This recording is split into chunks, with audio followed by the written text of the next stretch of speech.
Well, hello out there. I'm author T.M. Brown, and welcome to the next reading from my very first book, A Life Not My Own. I'm excited as I was from the very first reading that you guys are joining me here. My intent is to share more than what you'd experience if you read the story on your own. And you may decide that you want to read along with me. And if you do, feel free to grab a copy of my book, A Life Not My Own, from my website, www.authortmbrown.com. You know, we started with the very first page, and we're going to work our way through the entire book. Are you ready? We are currently on page 85, about halfway down the page. Mac was dark-skinned and I was light-skinned. Mac struggled with school, and it was a breeze for me. Mac had a lot of friends, and I had only a few. Mac was always getting in trouble, and I hardly ever got in trouble.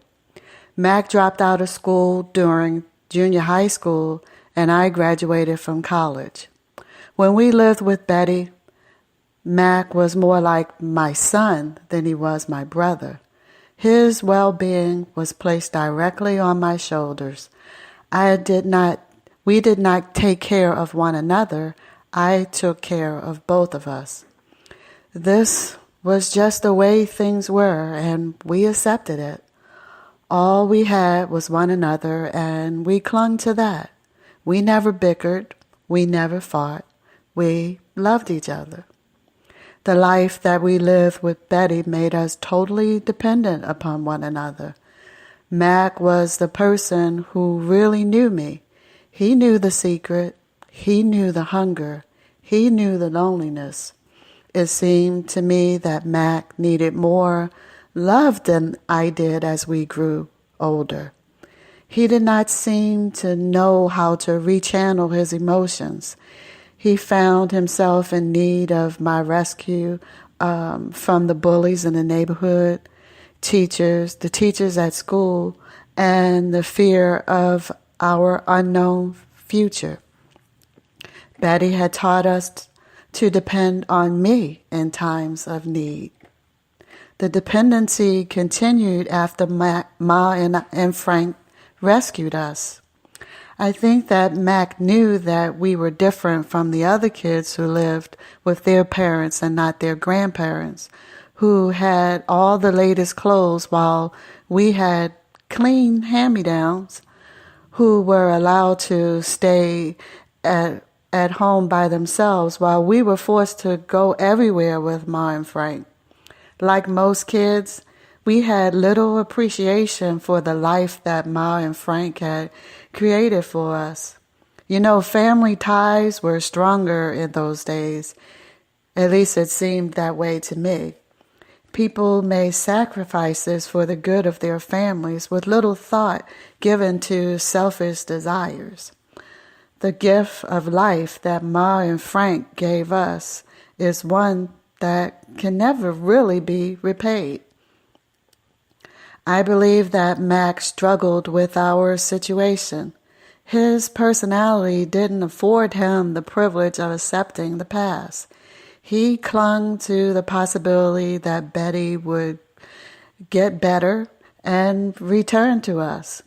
His inability to find a way to accept who we were and life's disappointments ultimately destroyed him. Just a few years before Mac's funeral, I had found God again, just as easily as I thought I had lost him. I prayed that he would give me the strength to make it through this troubled time as I boarded the airplane to Baltimore. As I entered the airport, he, my old boyfriend, was there waiting for me. I hadn't seen him in so long, and so much had happened. "Tina, I am so sorry. What can I do?" he said. "I really don't know at the moment. I am so glad that you are here," I said with tears in my eyes. "How are you?" He knew what I was asking him about. "I'm fine, Tina," he smiled. It had been so long since I had heard him say my name. After all this time, there was still this rush of emotions that I felt whenever he was near me. "Good," I smiled back. My family in Baltimore wasn't rich by any means, and due to the circumstances of Mac's death, there was no insurance money to pay for the funeral.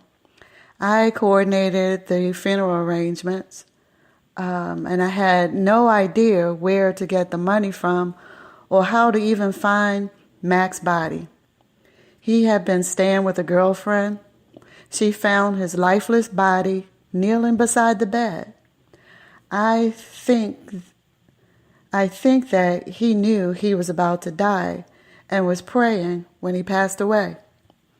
The coroner's office had taken Mac's body, and no one in the family seemed to know where he was. Again, I prayed for guidance. I found him, and just in time.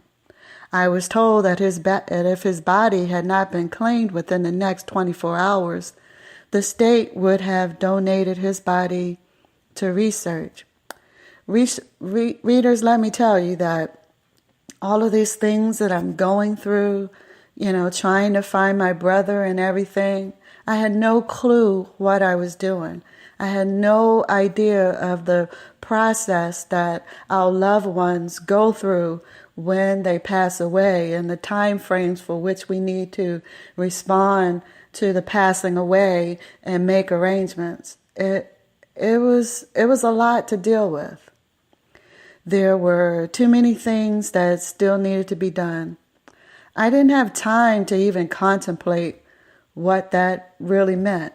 I set up the arrangements with the funeral director that our family had used when Betty and Frank passed away. He gave me a price, and I prayed some more and found a way to pay the bill with the help of other family members. And finding a way to pay the bill, readers, meant that I had to take out loans. Mind you, I'm new to the military. I'm a specialist E4 in the military. I wasn't making a lot of money. And there were some other situations that were going on at the time. But again, you need to read my other book, the book that I wrote with 5 other authors called Just Between Us, Inspiring Stories by Women. There's a section in that book called Tina, which is a continuation of the story that I'm reading to you now. And that will give you even more insight on how challenging the passing of my brother was for me. So my old boyfriend, he drove me to the funeral home to preview Mac's body. The closer I came to the room where Mac lay, the further away the door seemed.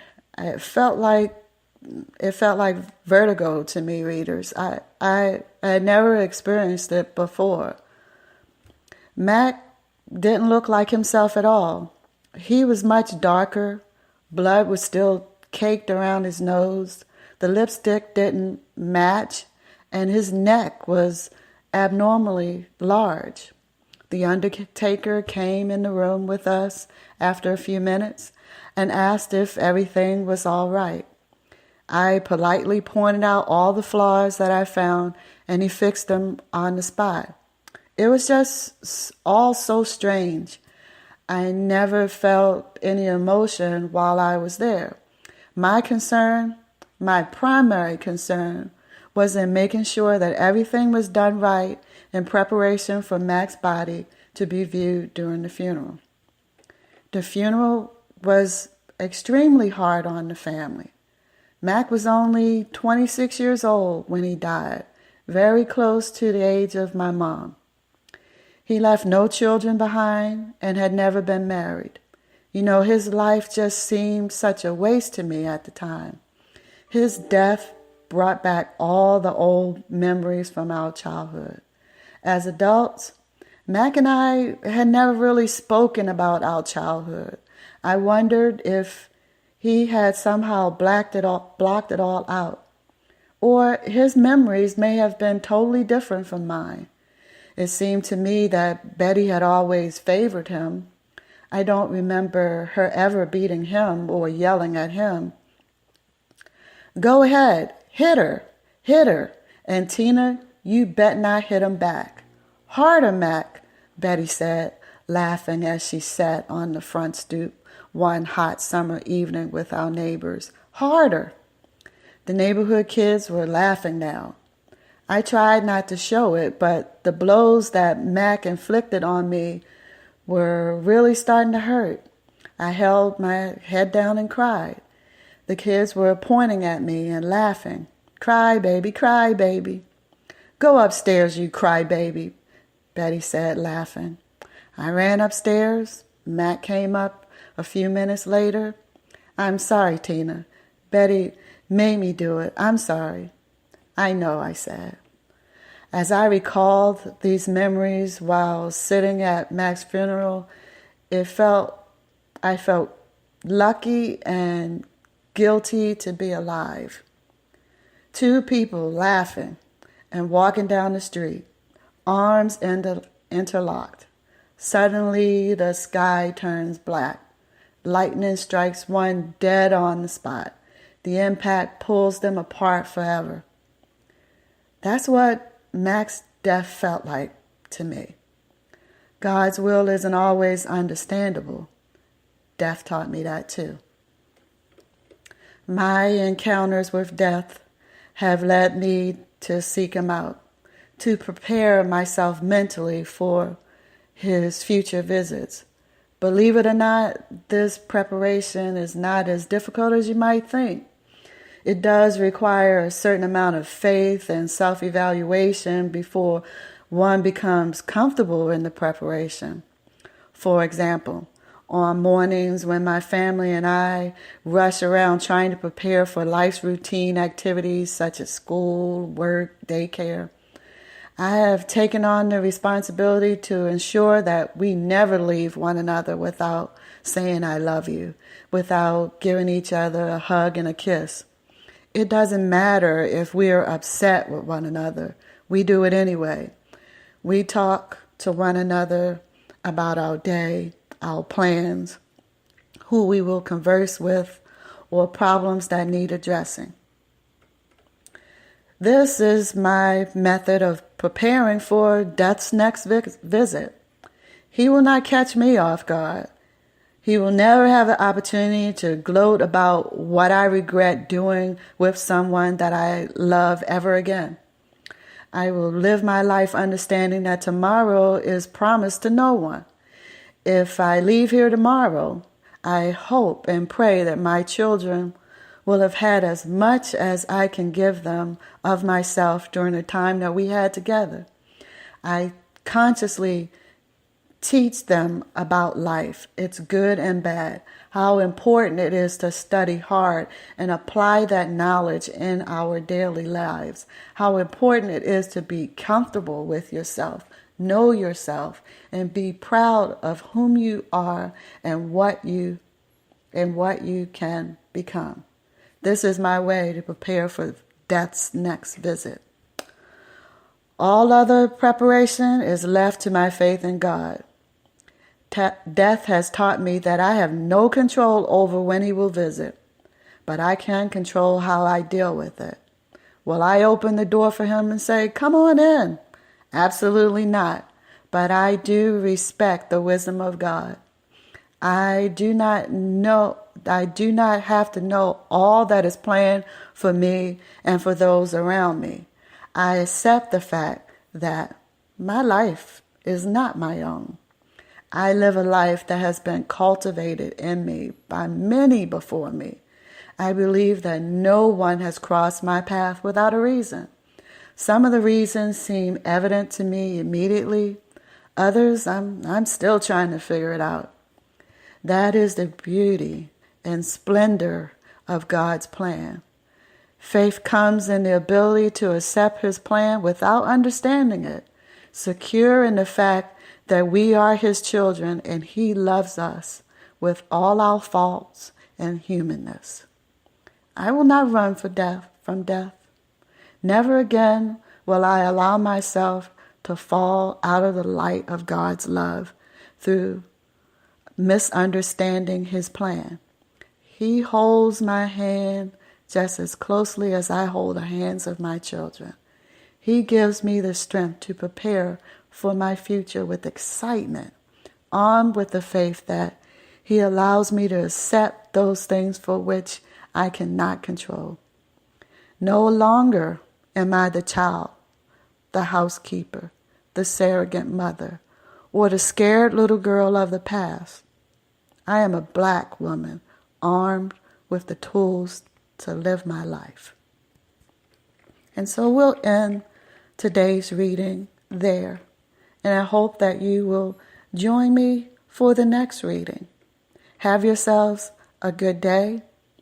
Remember to pick up my book, A Life Not My Own, from my website, www.authortmbrown.com. Once you arrive at that website, you will find my other books as well. All are available through Amazon.com.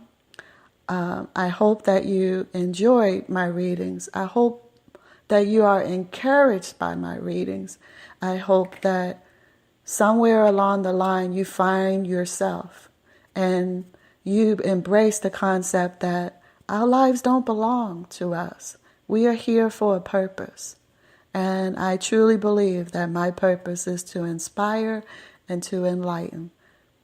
Have yourselves a good day.